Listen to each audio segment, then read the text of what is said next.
metode pemeriksaan, meminta keterangan dokumen, melakukan pemeriksaan lapangan, serta memiliki wewenang yudikatif untuk menuntut perbenaran dan ganti rugi, serta memberikan pendapat dan keterangan para ahli terkait keuangan negara yang diatur dalam UUD 1945 pasal 23E dan Undang-Undang Nomor 15 Tahun 2006.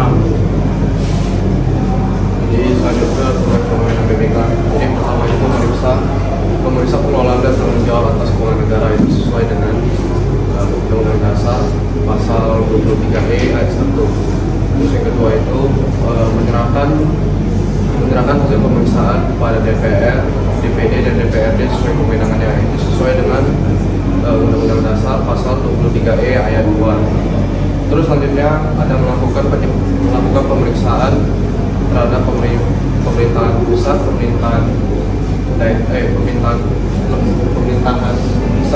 daerah dan lembaga negara lainnya, itu sesuai dengan Undang-Undang Nomor 15 Tahun 2006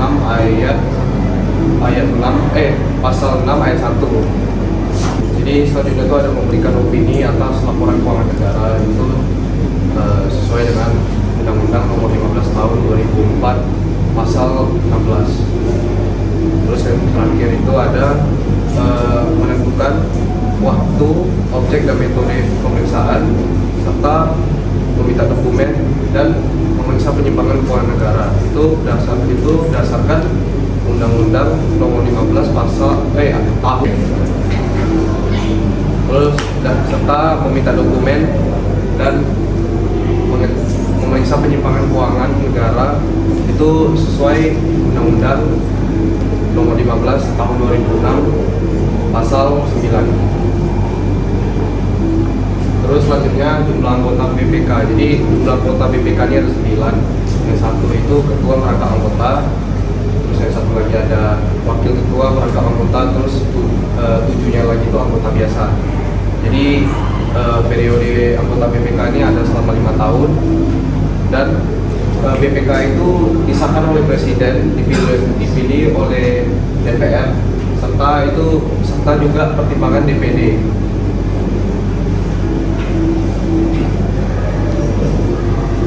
Selanjutnya ada kelengkapan BPK.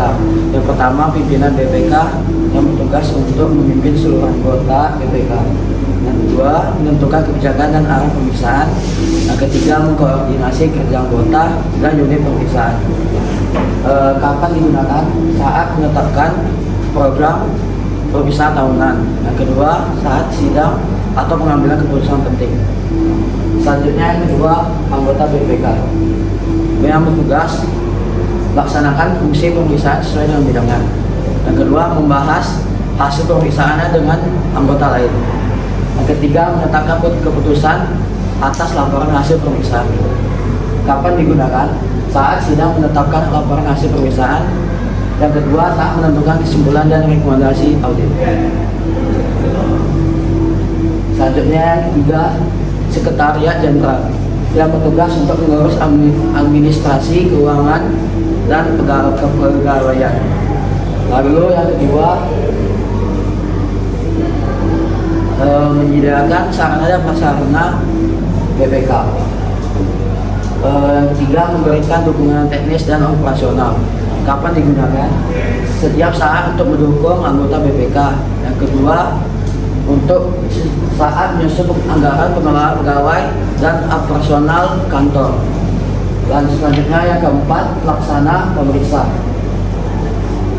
yang bertugas melakukan pemeriksaan keuangan negara, mengumpulkan data dan bukti audit,